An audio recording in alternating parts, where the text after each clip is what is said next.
Welcome to MH education. आज के current affairs 29 जनवरी 2026 के लेकर हाजिर हैं। करंट अफेयर का डेली डोज जो कि सभी परीक्षाओं के लिए उपयोगी है।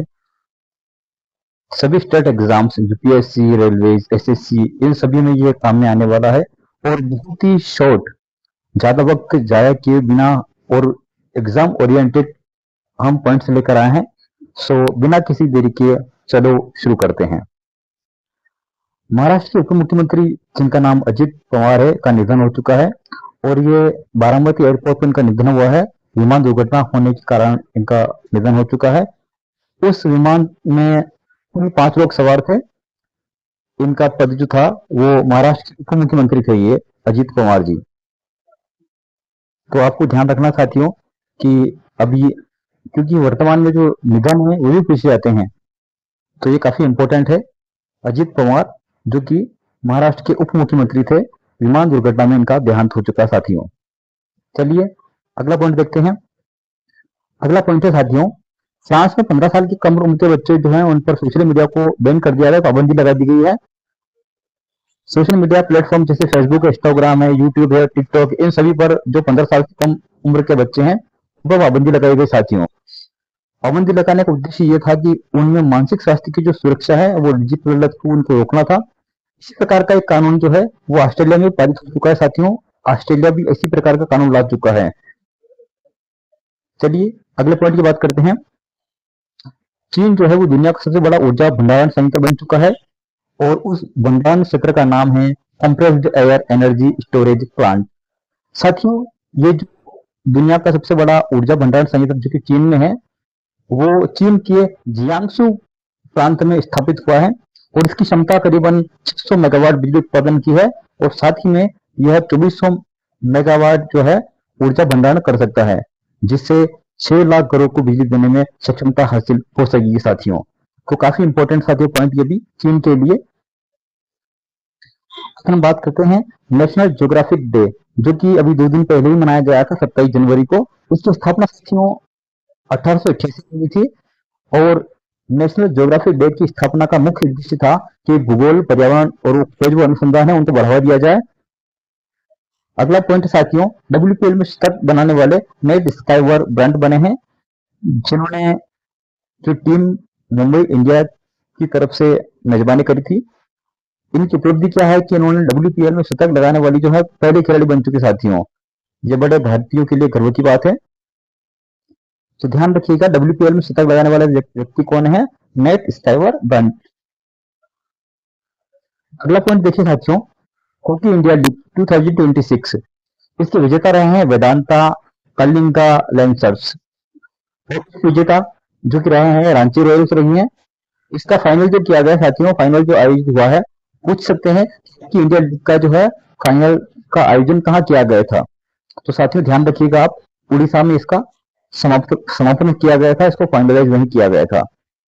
अगला पॉइंट हम पढ़ते साथियों, ओलंपिक काउंसिल ऑफ एशिया, इस रणधीर सिंह ने पद छोड़ दिया है। ये ऐसे पहले भारतीय व्यक्ति थे जो कि इस पद पर आसीन हुए, यानी ओलंपिक काउंसिल ऑफ एशिया के पद पर रहने वाले व्यक्ति का नाम अगर एग्जाम में पूछा जाए आपसे तो आप बताना है रणधीर सिंह। हालांकि इन्होंने ये पद छोड़ भी दिया साथियों, ये भी आपको ध्यान रखना है। तो एग्जाम में प्रश्न पूछ सकता है कि रणधीर सिंह ने जो पद छोड़ा है वो किस पद पर आसीन थे, तो वो थे ओलंपिक काउंसिल ऑफ एशिया थे।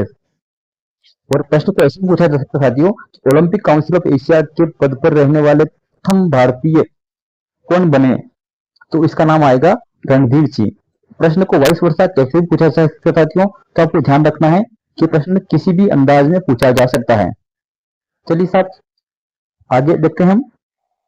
केरल राज्य का जो सूक्ष्म जीव है उसका नाम है बेसिलस सब्टिलिस। ये केरल का सूक्ष्म जीव है।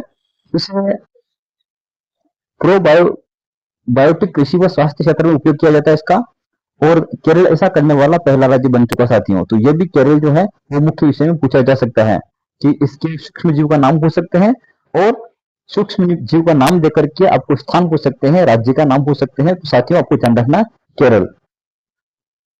आगे हम बात करते हैं साथियों, भारत की पहली एल्यूमिनियम यूनिट जो कंपनी है उस कंपनी का नाम क्या है, तो उसको आपको ध्यान रखना है।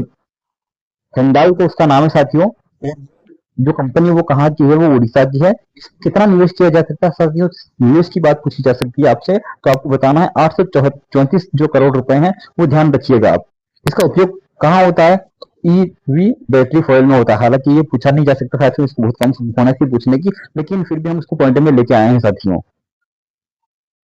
आज हम बात करते हैं साथियों अगले पॉइंट की। आईआईटी गुवाहाटी की खोज हिम्मत खतरा पहचान तकनीक है, जिसको गूगल अर्थ का उपयोग करने के लिए इस्तेमाल किया जाता है साथियों। और इसका जो स्थापना किया गया साथियों, इसकी जो खोज की गई है गुवाहाटी आईआईटी की, वो पूर्वी हिमालय में की गई थी। और साथ ही में जिसमें 492 संभावित ग्लेशियर जिले चिन्हित की गई है साथियों। वैसे तो ये देखा जाए तो इन पॉइंट में से कुछ उपयोगी लग नहीं रहा है, लेकिन फिर भी आईआईटी गुवाहाटी की जो खोज है वो किस मकसद से की गई, किस उद्देश्य से की गई, ये पूछा जा सकता है। तो हिम्मत खतरा पहचान तकनीक है ये साथियों।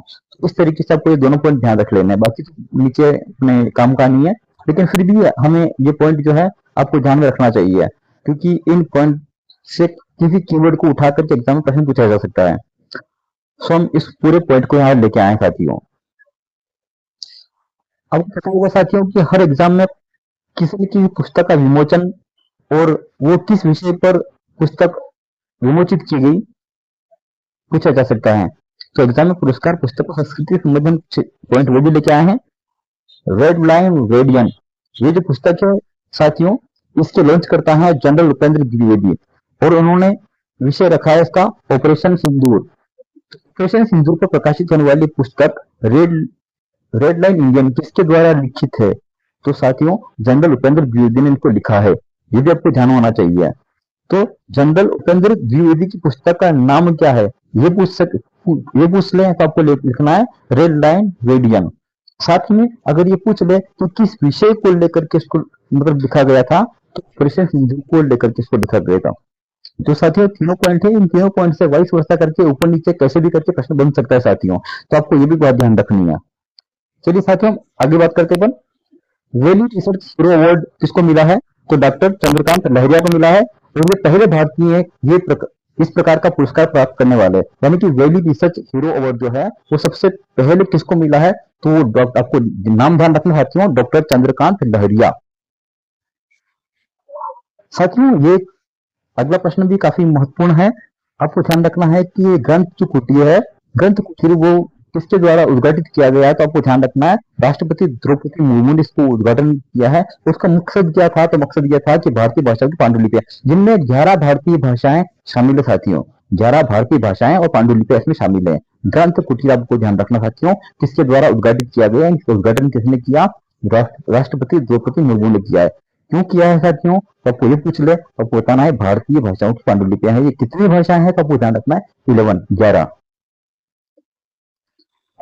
अन्य तथ्य भी देखिए साथियों, 2 कुबड़ वाला ऊंट, अगर हम बात करें तो ये लद्दाख में पहली बार गणतंत्र दिवस की परेड में इसको शामिल किया गया। 2 कुबड़ वाले ऊंट की विशेषता है कि इसको कहाँ इसका इस्तेमाल किया गया और कब इस्तेमाल किया गया, तो साथियों इसका उपयोग किया गया है गणतंत्र दिवस की परेड शो में किया गया है। और इसकी विशेषता क्या है, 2 कुबड़ वाला ऊंट है। ठीक है साथियों, अगला पॉइंट हम पढ़ते हैं। पुरातात्विक खोज के बारे में जानते हैं, कुछ विशेष तथ्य लेके आए हैं। कर्नाटक में कटक जिला जो कच्चे है साथियों, उसमें नवपाषाण काल के अवशेष मिले हैं। यूनेस्को की सूची में शामिल करने की तैयारी को चल रही है, यानी कि इसको बहुत जल्दी हो सकता है कि यूनेस्को की सूची में शामिल कर दिया जाए साथियों। रेलवे का पहला ह्यूमनॉइड रोबोट, साथियों रेलवे का पहला ह्यूमनॉइड रोबोट जो है उसका नाम पूछा जा सकता है आपके एग्जाम में, इसको ध्यान रखिएगा आप, ASC अर्जुन उसका नाम है। और साथ ही में ये बताना है कि ये पहला ह्यूमनॉइड जो है रोबोट है वो जिसका नाम ASC अर्जुन है, वो कहाँ लॉन्च किया गया, तो इसका स्थान बताना आपको विशाखापट्टनम स्टेशन पर। ठीक है साथियों, चलिए इसी तरीके से हम यहाँ पर एंड पर आ जाते हैं साथियों। तो आज के लिए इतना ही काफी है साथियों, और हम केवल इम्पोर्टेंट और महत्वपूर्ण चीजें साथ शामिल करते हैं साथियों। हम बिना काम के कुछ चिल्लाते भी नहीं है और टाइम वेस्ट भी नहीं करवाते हैं साथियों। समय काफी कीमती है, इसलिए हम समय का ध्यान रखते हुए आपके लिए केवल एग्जाम ओरिएंटेड चीज ही लेके आते हैं। इसी प्रकार की आपको वीडियो प्राप्त करने के लिए, डेली रोज पाने के लिए करंट अफेयर का, हमारे चैनल को सब्सक्राइब कर लीजिए लाइक करें और इसे शेयर करें। वीडियो देखने के लिए आपका बहुत शुक्रिया। Thank you so much.